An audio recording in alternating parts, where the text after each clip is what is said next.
ಭಗವಂತನಿಗೂ ತುಂಬ ಪ್ರೀತ್ಯಾಸ್ಪದವಾದದ್ದು. ಶ್ರೀಮದಾಚಾರ್ಯರಿಗೆ ತುಂಬ ಪ್ರೀತಿ ಅಂದರೆ ಈ 15ನೇ ಅಧ್ಯಾಯ.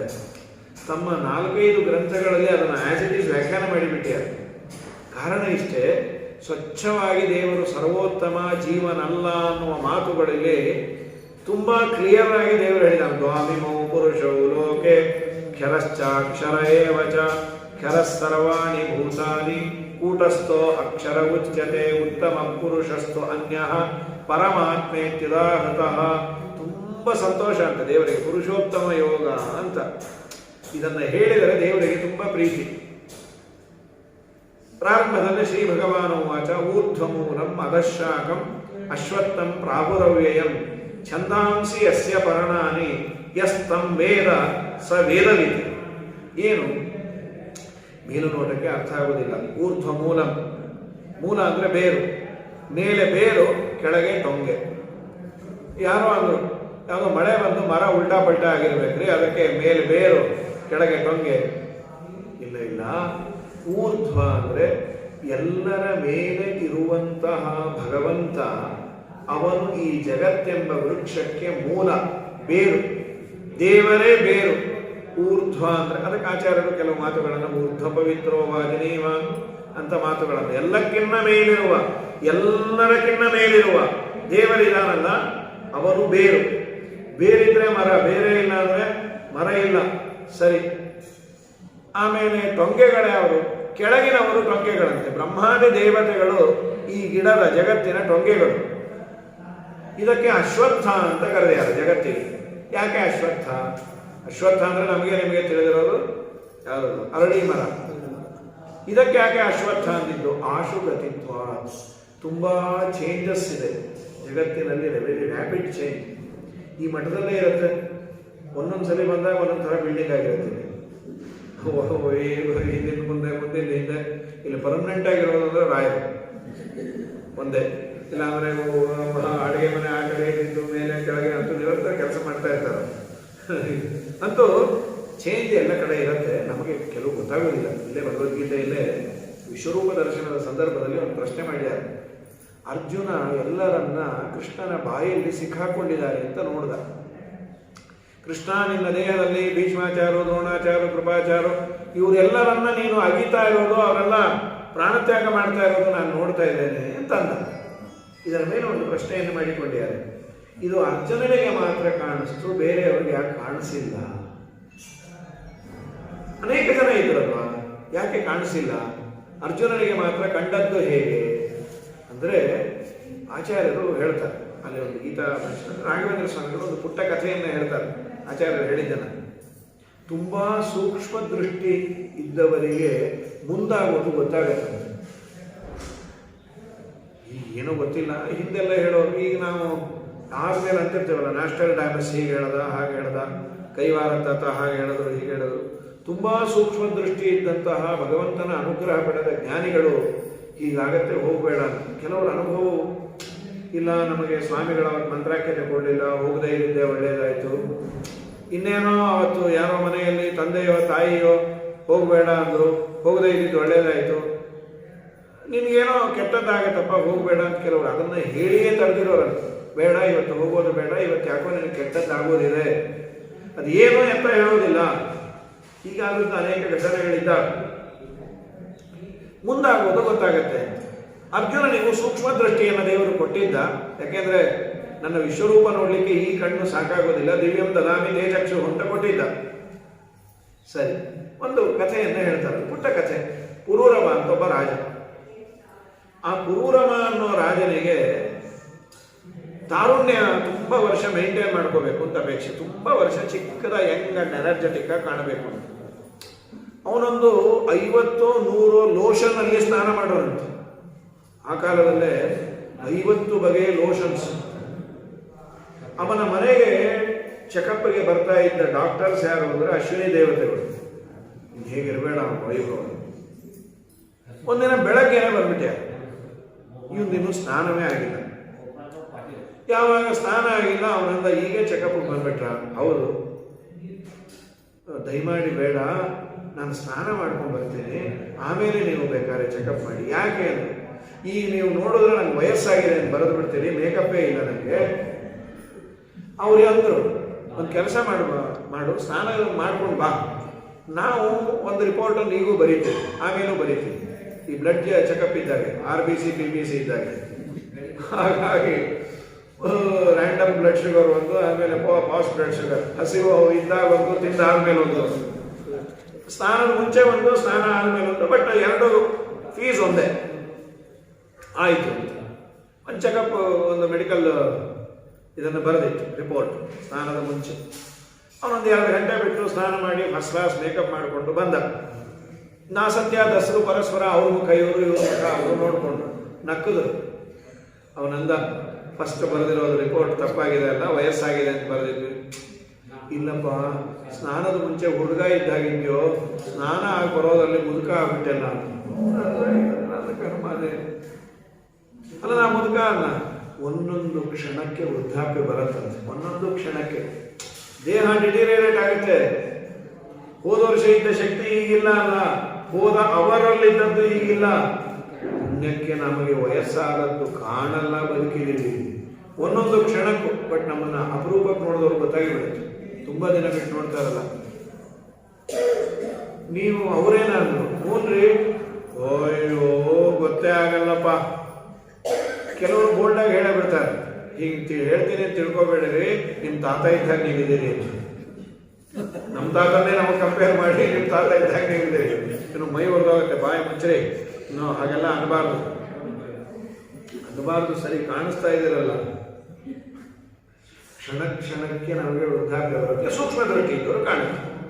ಹಾಗೆ ಊರ್ಧ್ವಮೂಲ ಅಧಃಶಾಖಂ ಅಶ್ವತ್ಥಂ ಆಶುಗತಿತ್ವ, ತುಂಬಾ ಚೇಂಜಸ್ ಜಗತ್ತಿನಲ್ಲಿ ಇದ್ದದ್ದರಿಂದ ಇದಕ್ಕೆ ಅಶ್ವ ಅಂತ ಕರೀತಾರೆ. ಈ ಅಶ್ವ ಅನ್ನೋದು ದೇವರಿಗೆ ಥ ಅಂದ್ರೆ ಅನ್ನ, ಜಗತ್ತನ್ನೇ ದೇವರು ಉಣ್ಣುವುದರಿಂದ ಜಗತ್ತಿಗೆ ಅಶ್ವತ್ಥ ಅಂತ ಹೆಸರು. ತುಂಬಾ ಸ್ಪೀಡಾಗಿ ಚೇಂಜ್ ಆಗುವ ಜಗತ್ತು ಅಶ್ವ. ಇವತ್ತು ಅಷ್ಟೇ ಹಾರ್ಸ್ ಪವರ್ ಅಂತಾರಲ್ಲ, ಇದಕ್ಕೆಲ್ಲ ಟೆಕ್ನಿಕಲ್ ಆಗಿ ಹಾರ್ಸ್ ಪವರ್, ನಿಮ್ಮ ಮೋಟರ್ ಎಷ್ಟು HP ಹಾರ್ಸ್ ಪವರ್ ಅಂತಾರೆ. ಹಾಗಾಗಿ 1 HP 2 HP 3 HP motor horse power ಅಂತಾನೆ ಇದೆ. ಎಲಿಫೆಂಟ್ ಪವರ್ EP ಅಂದ್ರೆ ಯಾರಿಗೂ ಗೊತ್ತಾಗಲ್ಲ, ನಾ ಇಟ್ಕೋಬೇಕಷ್ಟೇ. ಹಾರ್ಸ್ ಪವರ್ ಜಗತ್ತು ತುಂಬಾ ಸ್ಪೀಡಾಗಿ ಚೇಂಜ್ ಆಗೋದ್ರಿಂದ ಇದಕ್ಕೆ ಅಶ್ವ. ಅದು ದೇವರಿಗೆ ಅನ್ನ ಅಂತ, ಜಗತ್ತು ಅನ್ನ ತಿಂತಾನೆ ದೇವರು. ಛಂದಾಂಸಿ ಯಸ್ಯ ಪರ್ಣಾನಿ, ಛಂದಸ್ಸುಗಳು ಇದಕ್ಕೆ ಪರ್ಣ ಅಂದ್ರೆ ಎಲೆಗಳು. ಛಂದಸ್ಸುಗಳು ಅಂತ ಮೀಟರ್ಸ್ ಶ್ಲೋಕದ್ದು. ಯಸ್ಯ ಪರ್ಣಾನಿ ಯಸ್ ತಂಬೇದ ಸಬೇದ ವೇದ, ಯಾರು ಇದನ್ನ ತಿಳಿದುಕೊಂಡ್ಯಾನೆ ಅವನೇ ವೇದ ಬಲ್ಲವನು ಅಂಥೇಳಿ ಜಗತ್ತಿನ ಸ್ವರೂಪವನ್ನ ಹೇಳಿದ್ರು. ತುಂಬಾ ಅದ್ಭುತವಾದ ಮಾತುಗಳು. ಮುಂದೇನು, ಅಧಶ್ಚೋರ್ಧಂ ಪ್ರಸತ ತಸ್ಯ ಶಾಖಾ ಗುಣಪ್ರವೃದ್ಧ ವಿಷಯ ಪ್ರವಾಲಾಃ ತಸ್ಯ ಜಗದಾಖ್ಯ ವೃಕ್ಷಸ್ಯ ಶಾಖಾಃ ಶಾಖಾಸ್ಥಾನೀಯಾಃ ಮಹದಾದ್ಯಾಃ ಅಷ್ಟೋ ಪದಾರ್ಥಾಃ. ಜಗತ್ತಿಗೆ ಟೊಂಗೆಗಳಂತೆ ಇರುವಂತಹ ಈ ಬ್ರಹ್ಮಾದಿ ದೇವತೆಗಳು, ಅದರ ಒಳಗೆ ದೇವರು ಅನುಸೃತವಾಗಿ ಪ್ರವೇಶ ಮಾಡ್ಯಾನೆ. ದೇವರಿದ್ರೆ ಅವರೆಲ್ಲ ಕೆಲಸ, ಟೊಂಗೆ ರೆಂಬೆಗಳಲ್ಲೂ ದೇವರು ಪ್ರವೇಶ ಮಾಡ್ಯಾನೆ. ಗುಣ ಪ್ರವೃದ್ಧ ವಿಷಯ ಪ್ರವಾಲ, ವಿಷಯಗಳೆಂಬ ಪ್ರವಾಲ ಅಂದ್ರೆ ಚಿಗುರು. ಈ ಚಿಗುರು ನೋಡ್ಲಿಕ್ಕೆ ತುಂಬಾ ಚೆನ್ನಾಗಿರುತ್ತೆ. ಮಾವಿನ ಚಿಗುರು ಕೆಂಪದಾಗಿ ಮುಟ್ಟಕ್ಕೆ ಅದರ ಸ್ಪರ್ಶ ಜ್ಞಾನ ತುಂಬಾ ಆನಂದವಾಗಿರುತ್ತೆ. ಅದರಂತೆ ವಿಷಯಗಳು ನೋಡ್ಲಿಕ್ಕೆ ತುಂಬಾ ಚೆನ್ನಾಗಿರುತ್ತೆ. ಕಣ್ಣು, ಕಿವಿ, ಮೂಗು, ಬಾಯಿಗೆ ಬೇಕಾದ ವಿಷಯಗಳೆಲ್ಲ ಇದೆಯಲ್ಲ. ಕಣ್ಣಿಗೆ ರೂಪ, ಕಿವಿಗೆ ಶಬ್ದ. ಅದರಲ್ಲೂ ನಮ್ಮನ್ನು ಯಾರನ್ನ ಹೊಗಳ್ತಾ ಇದ್ರೆ ಎಷ್ಟು ಸಂತೋಷವೋ. ನಿಜವಾಗ್ಲೂ ಅವ್ರು ತುಂಬಾ ಒಳ್ಳೆಯವರು. ಯಾಕೆ ಅಂದ್ರೆ ನಮ್ಮನ್ನು ನೋಡಿದಾಗೆಲ್ಲ ಅಂತ ನೀವು ದೇವರಿದ್ದ ಹಾಗೆ ಅಂತ ಅವ್ರಿಗೊಬ್ಬರಿಗೆ ಗೊತ್ತಾಗಿರೋದು ನಾ ದೇವರಿದ್ದ ಹಾಗೆ ಅಂತ. ಮನುಷ್ಯರಿಗೆ ನಮ್ಮನ್ನು ಹೊಗಳೋದು ಕೇಳೋದು ಏನು ಆನಂದ. ಅದಕ್ಕೆ ಪ್ರತಿ ಸಲ ಅವ್ರು ಬಂದಾಗೆಲ್ಲ ಅವ್ರ ಮುಂದೆ ಹೋಗಿ ನಿಂತ್ಕೋತೀನಿ ಅಂತ ಅವ್ರೊಂದು 5 ನಿಮಿಷ ಹೊಗಳು ಬಿಟ್ಟು ಇವ್ರ ಹತ್ರ ಏನು ಬೇಕೋ ಅಲ್ಲಿ ಕಿತ್ಕೊಂಡು ಕಳಿಸ್ತಾ ಇರ್ತಾರೆ. ಹೀಗಾಗಿ ಮನುಷ್ಯನಿಗೆ ಈ ನಮ್ಮನ್ನ ಹೊಗಳೋದು, ನಮಗೆ ಬೇಕಾದದ್ದು, ಅದು ವಿಷಯಗಳು ಸಿಗ್ತಾ ಇದ್ರೆ ತುಂಬಾ ಚಂದ. ಅದರ ಒಂದಿನ ಅಡಿಕ್ಟ್ ಆಗಿಬಿಡ್ತೀವಿ. ದೇವರು ಕೊಟ್ಟದ್ದು ಸಾಧನೆಗಾಗಿ. ಕಣ್ಣಿಗೆ ಕೃಷ್ಣ ಕೃತಿ ನೋಡದೆ ಪರ ಹೆಣ್ಣಿನ ನೋಡುವ ತಪ್ಪು, ನಿನ್ನ ಕಥಾಮೃತ ಕೇಳದೆ ಹರಟಯ ಮನ್ನಿಸುವ ಕಿವಿ ತಪ್ಪು. ಅನ್ನವ ನಿನಗರ್ಪಿಸದೆ ಅಜ್ಞಾನದಿ ಉಣ್ಣುವ ನಾಲಿಗೆ ತಪ್ಪು, ಚಿನ್ಮಯ ಚರಣಕ್ಕೆ ನಗದೆ ಉನ್ಮತ್ತನಿಗೆ ನಮಿಸುವ ಚಿರತಪ್ಪು ತಪ್ಪುಗಳ ಪರಿಹರಿಸಿ ಕಾಯ ನಮ್ಮಪ್ಪನಲ್ಲವೇ ನೀನು. ಅದಕ್ಕೆ ಇಲ್ಲಿ ರಾಘವೇಂದ್ರ ಸ್ವಾಮಿಗಳು ಬರುತ್ತೆ, ವಿಷಯ ಪ್ರವಾದ ತಾತ್ಕಾಲಿಕ ಸುಖ ಹೇತುತ್ವ ಸಾಮ್ಯ ಶಬ್ದಾದ್ಯಾ ವಿಷಯಾ ಎವ ಪ್ರವಾಲಾ. ತಾತ್ಕಾಲಿಕವಾಗಿ ಆ ಎಲೆಯನ್ನು ಮುಟ್ಟಿದಾಗ ತುಂಬ ಸಂತೋಷ ಆಗುತ್ತೆ, ಮೆತ್ತಗಿರುತ್ತೆ. ಹಾಗೆ ಟೆಂಪರರಿ ಸುಖ ಕೊಡೋದು ವಿಷಯಗಳು. ಅದಕ್ಕೆ ಇದಕ್ಕೆ ಸಾಮ್ಯ ವಿಷಯ ಪ್ರವಾದ. ಅದಶ್ಚ ಮೂಲಾನಿ ಅನುಸಂತತಾನಿ ಕರ್ಮಾನುಬಂಧೀನಿ ಮನುಷ್ಯ ಲೋಕೆ. ಈ ಮೂಲ ಎಲ್ಲ ಕಡೆ ವ್ಯಾಪಿಸಿದೆ. ಜಡ ಪ್ರಕೃತಿಯಲ್ಲಿ ಸತ್ವಾದಿ ಗುಣಗಳೆಂಬ ಬೇರುಗಳು ತಮಗಿಂತ ಕೆಳಗಿನದಾದ ಮಹಾರಾಜಿ ರೂಪವಾದ ಕೊಂಬೆಗಳಲ್ಲೂ ವ್ಯಾಪಿಸಿದೆ ಅಂಥೇಳಿ ನರೂಪಮಸ್ಯೆ ತಥೋಪಲಭ್ಯತೆ ನಾಂತೋನ ಚಾತಿನ್ ನಚ ಸಂಪ್ರವಿಷ್ಟ ಅಶ್ವತ್ಥಮೇನಂ ಸುವಿರೂಢ ಮೂಲಂ ಅಸಂಗ ಶಸ್ತ್ರೇಣ ದೃಢೇನ ಚಿತ್ವಾ. ಈ ಜಗತ್ತೆಂಬ ವೃಕ್ಷ ಯಥಾಸ್ಥಿತವಾಗಿ ನಮಗೆ ತೋರೋದಿಲ್ಲ, ಯಾಕೆಂದರೆ ವಿಕಾರ ಹೊಂದುವ ಸ್ವಭಾವವೂ ಆಗಿದೆ. ನಂತರದಲ್ಲಿ ನಿಜರೂಪವನ್ನು ನೋಡೋದು ಕಷ್ಟ. ಇದರ ನಿಜರೂಪ ಒಳಗೆ ಇರುವ ದೇವರನ್ನು ನಾವು ನೋಡಬೇಕು ಅಂತಾರೆ. ಜಗತ್ತಿನ ಪೂರ್ಣ ವ್ಯಾಪಿಸಿ ದೇವರಿದ್ದಾನೆ. ವ್ಯಾಪಿಸಿ ಇರುವ ದೇವರನ್ನು ನಾವು ಕಾಣಬೇಕಾದರೆ ಅದನ್ನು ಸೀಳಬೇಕಂತೆ. ಏನಿದು ಸೀಳೋದು? ಮರ ಆದರೆ ಕೊಡ್ಲಿ ತಗೊಂಡೋ ಮಚ್ಚು ತಗೊಂಡೋ ಸೀಳಬಹುದು. ಈ ಜಗತ್ತೆಂಬ ವೃಕ್ಷ ಕಂಪೇರ್ ಮಾಡಿದ್ದೀವಿ. ಇದನ್ನು ಸೀಳೋದು ಅಂದರೆ ಹೇಗೆ, ಏನು, ಎತ್ತ ಅಂದರೆ ಜಗತಃ ಜನ್ಮ ಸಂಹಾರ ಕರ್ತೃತ್ವ ಹೇತುನ ಆದ್ಯಂತ ಪದೋಕ್ತೋ ವಿಷ್ಣು ಸಂಪ್ರವಿಷ್ಟಶ್ಚ. ಜಗತ್ತಿನ ಆದಿ ಅಂತ್ಯಗಳಲ್ಲಿ, ಜಗತ್ತಿನ ಆದಿ ಅಂದರೆ ಸೃಷ್ಟಿ, ಅಂತ್ಯ ಅಂದರೆ ನಾಶ, ಇದೆರಡನ್ನೂ ಮಾಡುವವನು ದೇವರು ಆದದ್ದರಿಂದ ಆದ್ಯಂತಗಳು ಅಂದರೆ ದೇವರು ಅಂತ ರಾಯರು ಬರೀತಾರೆ. ಜಗತ್ತೋ ಜನ್ಮ ಸಂಹಾರ ಕರ್ತೃತ್ವ ಹೇತುನ ಆದ್ಯಂತ ಪದೋಕ್ತೋ ವಿಷ್ಣು. ಈ ಜಗತ್ತಿನ ಅಣುರೇಣುಗಳಲ್ಲಿ ಅವನು ವ್ಯಾಪಿಸಿಕೊಂಡು ಇದ್ದಾನೆ. ಅಂತಹ ಭಗವಂತನನ್ನ ನೀನು ಕಾಣಬೇಕಾದರೆ, ದೇವರು ಎಲ್ಲ ಕಡೆ ವ್ಯಾಪ್ತನಾಗಿದ್ದಾನೆ, ಅದು ನಮಗೆ ಕಾಣಿಸ್ತಾ ಇದೆ. ಇದು ಪ್ರಾಮಾಣಿಕವಾಗಿ ಹೇಳಬೇಕು. ಎಲ್ಲ ಕಡೆ ಇದ್ದಾನೆ. ಇಂಥದ್ದು ಪ್ರಶ್ನೆ ಮಾಡಿಕೊಂಡಿದ್ದಾರೆ. ಅತೀ ಸೂಕ್ಷ್ಮವಾದ ಒಂದು ಸಣ್ಣ ಗುಂಡು ಸೂಜಿ ಅಥವಾ ಸೂಜಿ, ಅದು ಬಿದ್ದಿದ್ರೆ ಕಾಣುತ್ತೆ, ಈಗ ಕಾಣೋದಿಲ್ಲ. ಮನೆ ಪೇಂಟ್ ಮಾಡಬೇಕಾದ್ರೆ ಈ ಮಂಚಾಗಿಂತ ಸರಿಸಿದಾಗ ಎಲ್ಲ ಕಾಣುತ್ತೆ. ಗುಂಡು ಪೆನ್ನು, ಇನ್ನೊಂದು, ಮತ್ತೊಂದು. ನೋಡೋ ಆ ಪೆನ್ನು ಅಂತ ಹೊಡ್ಕೋತಾ ಇದೆಯಲ್ಲ, ಇಲ್ಲಿ ಬಿದ್ದಿದೆ ಅಂತ. ಅದೊಂದು 50 ಅಲ್ಲಿರುತ್ತೆ. ಅತಿ ಸಣ್ಣ ಪದಾರ್ಥವು ಒಂದಲ್ಲ ಒಂದು ದಿವಸ ಕಾಣುತ್ತೆ. ನಿಮ್ಮ ದೇವರು ಎಲ್ಲ ಕಡೆ ವ್ಯಾಪ್ತನಾಗಿದ್ದಾನೆ ಅಂತೀರಿ, ಕಾಣಿಸೋದೇ ಇಲ್ಲ. ಇದು ನೀವು ಸುಳ್ಳು ಹೇಳ್ತೀರೋ ನಿಜ ಅನ್ನೋ. ಅದಕ್ಕಂದ್ರು ಇದ್ದದ್ದು ಕಾಣಬೇಕು ಅಂದರೆ ಸ್ವಲ್ಪ ಪ್ರಯತ್ನ ಮಾಡಬೇಕು. ಇದ್ದದ್ದೆಲ್ಲ ಕಾಣಿಸ್ಬೇಕು ಅನ್ನೋ ನಿಯಮ ಇಲ್ಲ, ಇದೆ. ನನಗೆ ಸ್ವಲ್ಪ ತಿಳಿಯೋ ಥರ ಹೇಳ್ತೀರಾ, ಮೊಸರಲ್ಲಿ ಬೆಣ್ಣೆ ಇದೆ, ಯಾರಾದರೂ ಡಿನೇ ಮಾಡ್ತಾರೆ? ಇಲ್ಲ ಅನ್ಲಿಕ್ಕೆ ಆಗೋದಿಲ್ಲ. ಮೊಸರನ್ನ ಕಡದಾಗೆ ಬೆಣ್ಣೆ ಬರೋದು. ಅದೇ ಮೊಸರನ್ನ ಕಾಸಿದ್ರೆ ತುಪ್ಪ ಆಗಲ್ಲ, ಇದು ಮೊಸರು ಹಾಳಾಗತ್ತೆ. ಚೆನ್ನಾಗಿ ಮಥನ ಮಾಡಿದರೆ ಇದ್ದ ಬೆಣ್ಣೆಯೇ ವ್ಯಕ್ತ ಆಗತ್ತೆ. ಎಲ್ಲ ಕಡೆ ವ್ಯಾಪ್ತನಾದ ದೇವರನ್ನ ನೀನು ಕಾಣಬೇಕು ಅಂದರೆ ಚೆನ್ನಾಗಿ ಕಡಗೋಲು ತಗೊಂಡು ಕಡೆದಂತೆ ನಿನ್ನ ಮನಸ್ಸಿನಲ್ಲಿ ದೇವರ ವಿಚಾರವನ್ನ ಮೇಲಿಂದ ಮೇಲೆ ಮಾಡಿದರೆ ದೇವರು ಕಾಣಿಸ್ತಾನೆ. ಇದ್ದದ್ದೇ ವ್ಯಕ್ತ ಆಗತ್ತೆ. ನಾನು ಪ್ರಯತ್ನ ಮಾಡಿ ತುಂಬ ಕಮ್ಮಿ. ದೇವರು ಸುಮ್ಮನೆ ಕಾಣು ಕಾಣು ಕಾಣು ಅಂದರೆ ಕಾಣಿಸ್ತಾನ? ಏನು ಪ್ರಯತ್ನ ಮಾಡಿದ್ವಿ? ಸಾವಿರಾರು ಜನ್ಮಗಳು ದೇವರಿಗಾಗಿ ತಪಸ್ಸನ್ನ ಮಾಡಿ ಒದ್ದಾಡಿದವರಿಗೆ ದೇವರು ಕಾಣಿಸ್ತಾನೆ. ಹಾಗಾಗಿ ಎಲ್ಲ ಕಡೆ ವ್ಯಾಪ್ತನಾಗಿದ್ದಾನೆ. ಎಳ್ಳೊಪ್ಪನಯ ಮುಳ್ಳೋ ಮನಯ ಪಣ್ಣು ಬಿಡದೆ ಹೊರಗೆ ಹೊರಗೆ ಎಲ್ಲ ಟಾನಿನಲ್ಲಿ ಲಕುಮಿನಲ್ಲನಿದ್ದಾನೆ ಪ್ರಾಣಿ. ಚಿಂಜಾಕ ಮಾಡುತ್ತೀನಿ ಚಿನ್ಮಯನಿದ್ದಾನೆ, ಚಿಂತಾರತ್ನವೆಂಬ ಅನಾಥನಿದ್ದಾನೆ. ಈ ಜಗತ್ತಿನ ಒಳಗೆ ದೇವರಿದ್ದಾನೆ. ಜಗತ್ತು ಬೇರೆ, ದೇವರು ಬೇರೆ ಅನ್ನುವ ಜ್ಞಾನ ಇದೇ ಕೊಡಲಿ ಅಂತೆ. ಶಾಸ್ತ್ರಜನ ಶ್ರವಣಾದಿಗಳಿಂದ ಅವನನ್ನು ಅನ್ವೇಷಣೆ ಮಾಡಬೇಕು. ದೇವರನ್ನು ಹುಡುಕೋದು ಅಂದ್ರೆ ಏನು? ಇನ್ನೊಂದು ದೇವರ ಪಟ್ಟಿಗೆ ಹುಡುಕದಾಗಲ್ಲ. ಶಾಸ್ತ್ರವನ್ನ ಕೇಳಿ ಓದಿ ಆಮೇಲೆ ಶಾಸ್ತ್ರ ಹೇಳಿದಂತೆ ದೇವರನ್ನ ಅರಸಿದರೆ ಸಿಗ್ತಾನೆ. ಶಾಸ್ತ್ರವನ್ನ ಕೇಳುವಿಕೆ ಇದೆಯಲ್ಲ, ಇದು ದೇವರನ್ನ ಕಾಣಲಿಕ್ಕೆ ಇರುವ ಶಾಲೆ, ಅದನ್ನೇ ಬರೀತಾರೆ. ಹಾಗಾಗಿ ತತಃಪರಂ ತತ್ ಪರಿಮಾರ್ಗಿತವ್ಯಂ ಯಸ್ಮಿನ್ ಗತ ನ ನಿವರ್ತಂತಿ ಭೂಯಃ. ಆ ಪರಮಾತ್ಮನನ್ನ ತತಃಪರಂ ಪರಾಪರ ತತ್ವ ವಿಷಯ ವಿಮರ್ಶಾದ ಅನಂತರಂ ತತ್ ಉದ್ವಾದಿಪದೇನ ಪ್ರಕೃತಂ ಬ್ರಹ್ಮ.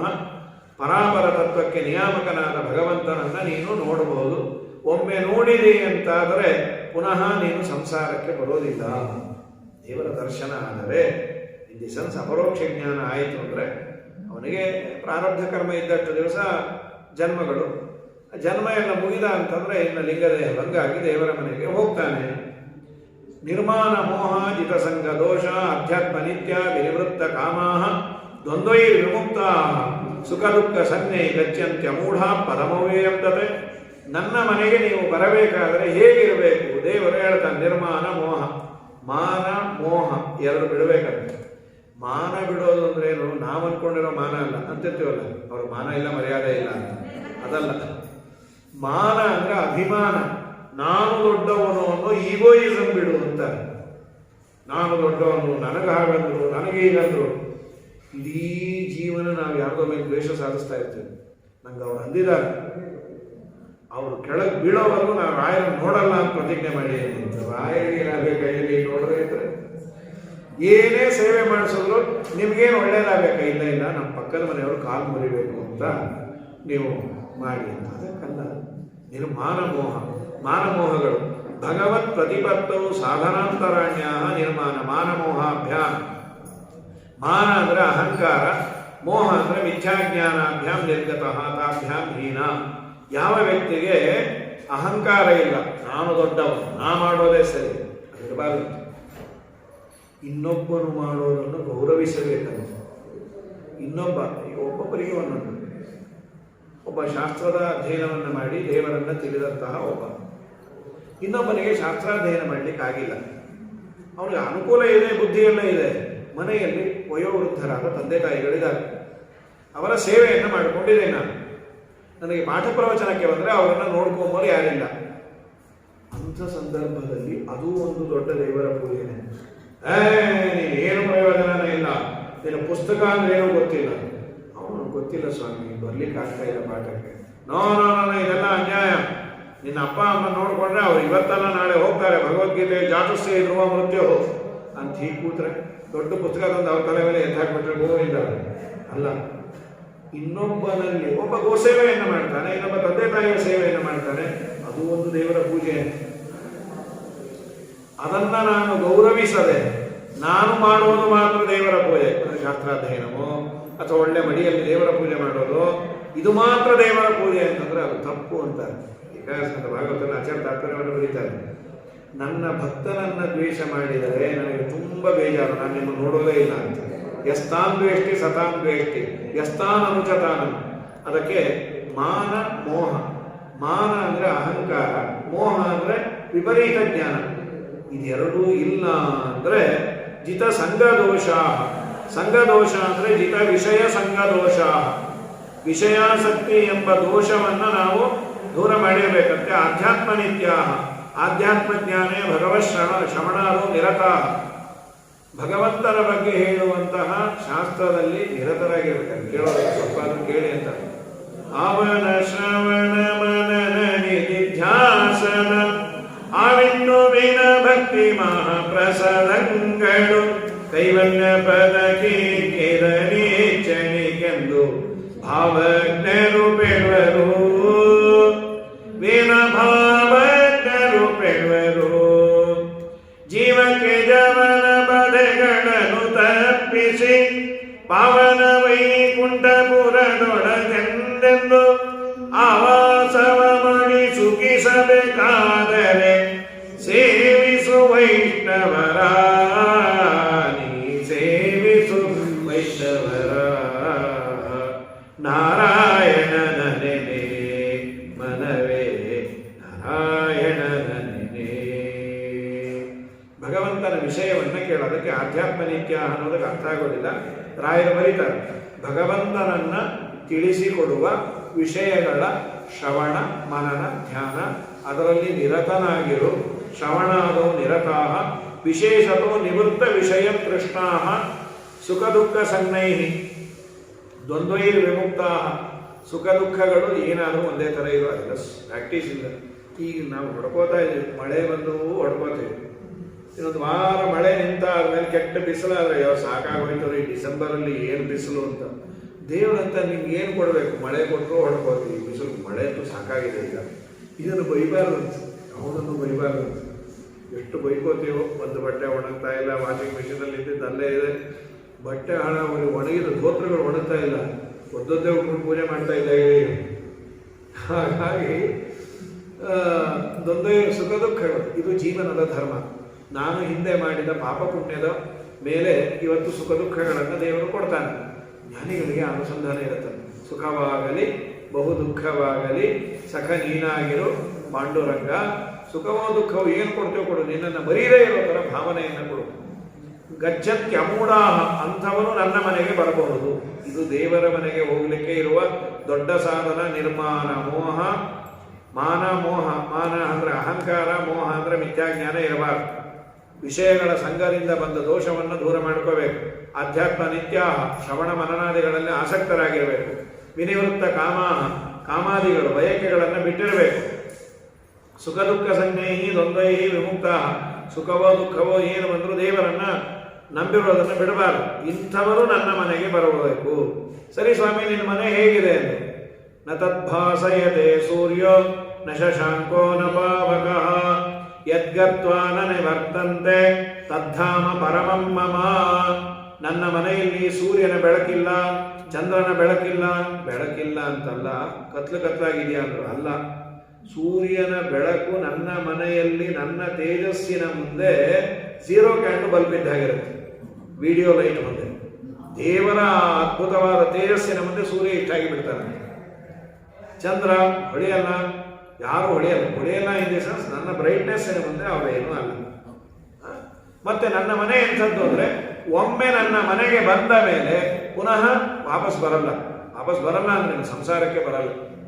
ಅವನ ಪುರಕ್ಕೆ ಹೋದ ಜನರು ಒಮ್ಮೆ ನನ್ನ ಹಿಂದಿರುಗರು, ಅವನು ತಾನೇ ತನ್ನವಯವದಿ ಮಕ್ಕಳು ಪಡೆದವನಿಗೆ ಒಲಿದೆ ಏತ ಕಮ್ಮಲ ಕುಮಿ ವಾಸುದೇವಗೆ. ಇಷ್ಟೆಲ್ಲ ಮಾತುಗಳನ್ನು ಪುಟ್ಟದಾಗ ಹೇಳ್ಬಿಟ್ಟಿರ್ತಾರೆ ದಾಸ. ಅವನ ಮನೆಗೆ ಹೋದ್ರೆ ನಚ ಪುನರಾವರ್ತತೆ, ಸಂಸಾರಕ್ಕೆ ಬರಲ್ಲ ಅಂತ. ಸಂಸಾರಕ್ಕೆ ಮತ್ತೆ ಮತ್ತೆ ಅವರು ಬರೋದಿಲ್ಲ. ಸರಿ, ಇದು ನನ್ನ ಮನೆ. ಯದ್ಗತ್ವ ತದ್ಧಾಮ ಪರಮಮ್ಮ ಮಮೈವಾಂಶೋ ಜೀವಲೋಕೆ ಜೀವಭೂತ ಸನಾತನಃ ಮನಃಷಟ್ಟಾನೇಂದ್ರಿಯಾಣಿ ಪ್ರಕೃತಿ ಸ್ಥಾನಿ ಕರ್ಷತಿ. ಈ ಜಗತ್ತೆಂಬ ವೃಕ್ಷವನ್ನು ಛೇದನೆ ಮಾಡಿ ಅಲ್ಲಿರುವ ದೇವರನ್ನ ನೋಡಬೇಕು ಅಂದರೆ ಬ್ರಹ್ಮಾದಿ ಪ್ರತಿಪತ್ತೇನ ಅಲಂ ಕಿಂ ಭಗವತ್ ಪ್ರತಿಪತ್ತೇ ಇತ್ಯತಃ. ಬ್ರಹ್ಮಾದಿಗಳನ್ನು ತಿಳಿದುಕೊಂಡ್ರೆ ಸಾಕು, ದೇವರನ್ನ ಯಾಕೆ ತಿಳಿಬೇಕು ಅಂತ ರಾಯರು ಪ್ರಶ್ನೆ ಮಾಡಿಕೊಂಡು, ಈ ಜೀವಲೋಕದಲ್ಲಿ ಈ ಜೀವರೆಲ್ಲ ಇದಾರಲ್ಲ ನನ್ನ ಅಂಶ ಅಂದರೆ ಭಿನ್ನಾಂಶರು.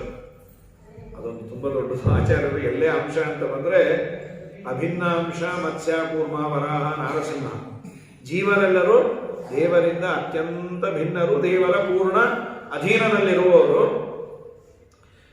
ಮನಃಷಷ್ಟಾನೇಂದ್ರಿಯಾಣಿ ಮಮೈವ ಭಿನ್ನಾಂಶ ನತು ಮತ್ಸ್ಯಾದಿವತ್ ಸ್ವರೂಪಾಂಶ ಭಿನ್ನೋಪಿ ಸೂರ್ಯಸ್ಯ ಗದ್ಯೋತೈವ. ಸೂರ್ಯನಿಗೂ ಮಿಣುಕು ಹುಳಕ್ಕೂ ಒಂಚೂರು ಸಾಮ್ಯ ಇದೆ. ಏನು? ಸೂರ್ಯನು ಬೆಳಕು ಕೊಡ್ತಾನೆ, ಮಿಣುಕು ಹುಳು ಬೆಳಕು ಕೊಡುತ್ತೆ. ಸೂರ್ಯನ ಬೆಳಕು ಎಂದು ಮಿಣುಕು ಚೂರೇ ಚೂರು, ಅತಿ ಕತ್ತಲಿದ್ದ ಜರೂರು ಅಂತ ಹಾರಿದ್ರೆ ಚೂರು ಕಾಣುತ್ತೆ. ಹಾಗೆ ದೇವರಿಗೂ ನಮಗೂ ಚೂರು ಸಾಮ್ಯ ಏನು ಗೊತ್ತಾ? ಅವನು ಚೇತನ, ನಾವು ಚೇತನ. ರಾಯರು ಬರೆಯೋದನ್ನು ಮಿಣುಕು ಹುಳುಕ್ಕೂ ಸೂರ್ಯನ ಬೆಳಕಿಗೂ ಇರುವ ಸಾಮ್ಯದಷ್ಟು ದೇವರಿಗೂ ಜೀವನಿಗೂ ಚೂರು ಸಾಮ್ಯ ಇದೆ. ಮಂದತಾಭಾಸತ್ವೇನ ತೇಷಾಂ ಬ್ರಹ್ಮಾದೀನಾಂ ಅಶಕ್ತ್ವಾತ್ ತೇಷಾಂ. ಬ್ರಹ್ಮಾದಿಗಳಿಗೆ ಅವರು ಅಶಕ್ತರೇ, ದೇವರೇ ನಿಂತು ಎಲ್ಲ ಮಾಡಿಸ್ತಾನೆ ಅಂತ ಭಗವಂತರನ್ನ ನೀನು ಮನಃಷಷ್ಟ ಪ್ರಕೃತಿಸ್ಥಾನಿ, ಪ್ರಕೃತಿ ಕಾರ್ಯ ಶರೀರಸ್ಥಾನಿ ಮನಃಷಷ್ಟಾನಿ. ಪ್ರಕೃತಿಯ ಕಾರ್ಯವಾದ ಈ ಶರೀರದಲ್ಲಿದ್ದು ಮನಸ್ಸಿನ ಸಮೇತ ಪಂಚ ಜ್ಞಾನೇಂದ್ರಿಯಗಳಿದೆಯಲ್ಲ, ಆ ಜ್ಞಾನೇಂದ್ರಿಯಗಳನ್ನೆಲ್ಲ ನೀನು ವಶ ಮಾಡಿಕೊಂಡು ವಿಷಯಕ್ಕೆ ಹೋಗದಂತೆ ನೀನು ನನ್ನನ್ನು ತಿಳಿಯಬೇಕು. ಶರೀರಂ ಯದವಾಪ್ನೋತಿ ಯಚ್ಚಾಪ್ಯುತ್ಕಾಮತೀಶ್ವರ ಗೃಹೀತ್ವೈತಾನಿ ಸಂಯಾಂತಿ ವಾಯುರ್ಗಂಧಾನಿ ವಾಶಯಾತ್. ವಾಯು ಈ ಹೂವಿನ ಮೇಲೆ ಇರುವ ಗಂಧವನ್ನು ತಗೊಂಡ್ಬರುತ್ತಂದ್ರೆ ಪುಷ್ಪದ ಮೇಲೆ ಬೀಸಿದಾಗ ನಮ್ಗೆ ಒಳ್ಳೆ ಸುವಾಸನೆ ಬರುತ್ತೆ. ಅದು ಆ ಪುಷ್ಪಕ್ಕೆ ಟ್ರಬಲ್ ಮಾಡಿರಲ್ಲ.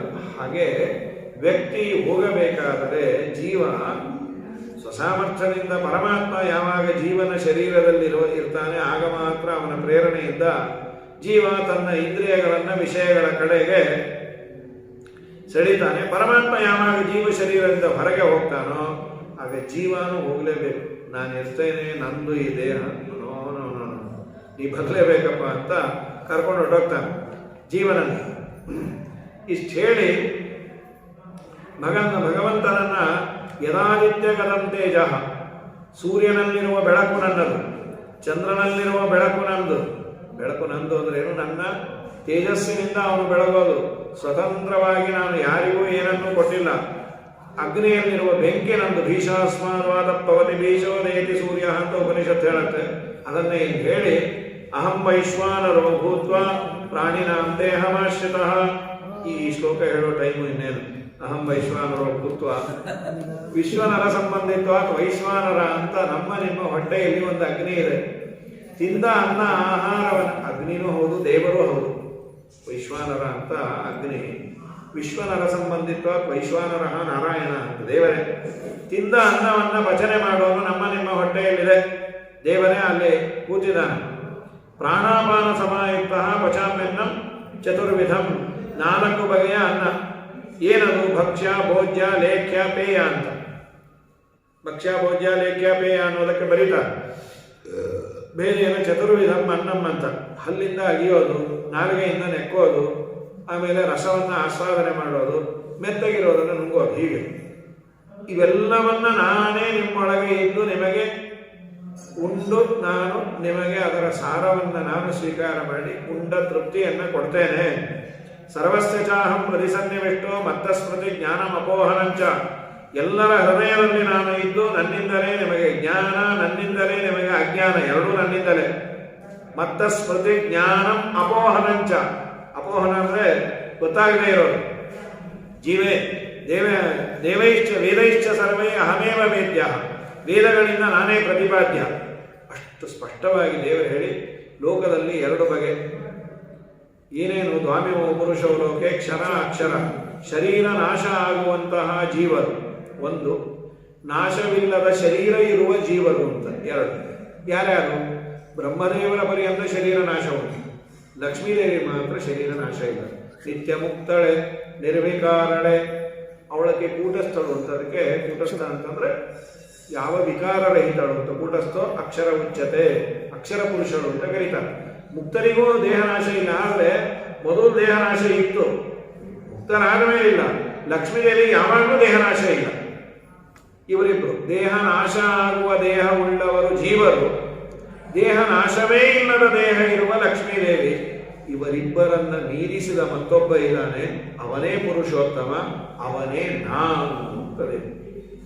ಖರ ಸರ್ವಾಣಿ ಭೂತಾನಿ ಕೂಟಸ್ಥೋ ಅಕ್ಷರ ಉಚ್ಚತೆ ಉತ್ತಮ ಪುರುಷತ್ವ ಅನ್ಯಃ ಪರಮಾತ್ಮೇತ್ಯುದಾಹೃತಃ ಯೋ ಲೋಕತ್ರಯಮಾವಿಶ್ಯ ಬಿಭರ್ತಿ ಅವ್ಯಯೀಶ್ವರ. ಇಡೀ ಜಗತ್ತನ್ನು ಪ್ರವೇಶ ಮಾಡಿ ನಾನು ಜಗತ್ತನ್ನು ಧಾರಣೆ ಮಾಡಿದ್ದೇನೆ. ಯಸ್ಮಾತ್ ಕ್ಷರಮತೀತೋಹಂ, ಕ್ಷರದಿಂದಲೂ ನಾನು ವಿಲಕ್ಷಣ, ಅಕ್ಷರದಿಂದಲೂ ವಿಲಕ್ಷಣ. ಅಥೋಸ್ಮಿ ಲೋಕೆ ವೇದೇ ಚ, ನನ್ನನ್ನು ಪುರುಷೋತ್ತಮ ಅಂತ ಕರೀತಾರೆ. ಯಾರು ಈ ರೀತಿಯಾಗಿ ತಿಳಿತಾನೆ ಅವನೇ ಸರ್ವಸ್ವವನ್ನು ತಿಳಿದವನು. ಅನಂತ ವೇದಗಳನ್ನು ತಿಳಿದ ಪುಣ್ಯ ಅಂತ. ದೇವರನ್ನ ಈ ರೀತಿ ತಿಳಿದ ಸರ್ವೋತ್ತಮ ಅಂತ ಅಷ್ಟೇ ಅಲ್ಲ, ಕ್ಷರಾಕ್ಷರ ವಿಲಕ್ಷಣ ಇತಿ ಗುಖ್ಯತಮಂ ಶಾಸ್ತ್ರಂ ಇದಮುಕ್ತಂ ಮಯ ಅನಘ ಏತದ್ ಬುದ್ಧ್ವಾ ಬುದ್ಧಿಮಾನ್ ಸ್ಯಾತ್ ಕೃತಕೃತ್ಯಶ್ಚ ಭಾರತ. ಇದನ್ನು ತಿಳಿದರೆ ಅವನೇ ನಿಜವಾದ ಬುದ್ಧಿವಂತ. ನಾನು ಹೇಳಿದ ಸರ್ವಾಂತರ್ಯಾಮಿತ್ವ, ಜಗದ್ವೃಕ್ಷ ಮೂಲಾಧಾರತ್ವ ಮುಂತಾದ ಗುಣಗಳನ್ನು ಮುಮುಕ್ಷು ಮೋಕ್ಷ ಬಯಸುವವನು ತಿಳಿಬೇಕು. ಅಂಥವನು ನಿಜವಾಗಲೂ ಜನ್ಮ ಪಡೆದದ್ದು ಸಾರ್ಥಕ. ನನ್ನ ಮನೆಯನ್ನು ಅವನಿಗೆ ಕೊಡ್ತೇನೆ ಅಂತ ಹೇಳಿ ಭಗವಂತ ಸುಂದರವಾಗಿ ಪುರುಷೋತ್ತಮ ಯೋಗದಲ್ಲಿ ಭಗವದ್ಗೀತೆ ಎಲ್ಲ ಅಧ್ಯಾಯಗಳಲ್ಲೂ ಅದ್ಭುತವಾದ ವಿಚಾರ ಇದೆ. ಜನರಲ್ ಆಗಿ ಪುರುಷೋತ್ತಮ ಯೋಗವನ್ನು ಪಾರಾಯಣ ಮಾಡುವುದು, ಆಚಾರ್ಯರು ತಮ್ಮ ವಿಷ್ಣು ತತ್ವ ನಿರ್ಣಯ ಇನ್ನು ಬೇರೆ ಬೇರೆ ಗ್ರಂಥಗಳಲ್ಲಿ ಇದನ್ನು ತೆಗೆದುಕೊಂಡಿದ್ದಾರೆ. ತುಂಬ ಪ್ರೀತಿಯವರು ಆಚಾರ್ಯರು ಸ್ವಚ್ಛವಾಗಿ ದೇವರು ಹೇಳಿದ್ದರಿಂದ ಪರಮಾತ್ಮನಾದ ಬಾಯಲ್ಲೇ ನಾವು ಸರ್ವೋತ್ತಮತ್ವವನ್ನು ಅವನು ಹೇಳಿದ್ದನ್ನು ತಿಳಿದಿದ್ದೇವೆ. ಆದ್ದರಿಂದ ಇದು ಶ್ರೇಷ್ಠ ಅಂತ, ಅದಕ್ಕೆ ಪುರುಷೋತ್ತಮ ಯೋಗ ಅಂತ ವಿಶೇಷವಾಗಿ ಈ ಮಾಸದಲ್ಲಿ ಅದರ ಜೊತೆಯಲ್ಲಿ ಇವತ್ತು ಅಕ್ಷೋಭ್ಯ ತೀರ್ಥರ ಉತ್ತರಾರಾಧನೆ, ನಿನ್ನೆ ಪೂರ್ವಾರಾಧನೆ, ಅಕ್ಷೋಭ್ಯ ತೀರ್ಥರ ನಿನ್ನೆ ಮಧ್ಯಾರಾಧನೆ, ಇವತ್ತು ಉತ್ತರಾರಾಧನೆ.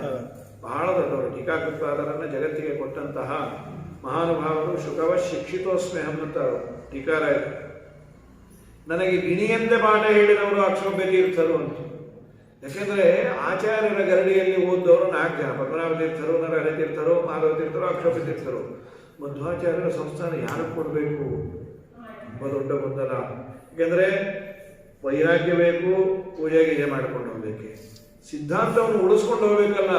ಅವತ್ತಿನ ಕಾಲದಲ್ಲಿ ವೈಂಡಪ್ ಆಗಿಬಿಟ್ರೆ, ಪಾಂಡಿತ್ಯ ಇಲ್ಲ ಅಂತಾಗಿ ಯಾರಾದರೂ ವಾಕ್ಯಾರ್ಥ ಮಾಡಿ ಸಿದ್ಧಾಂತವನ್ನು ಸೋಲಿಸಿಬಿಟ್ರೆ ಅಲ್ಲಿಗೆ ಮಧ್ವ ಸಿದ್ಧಾಂತ ಕ್ಲೋಸ್.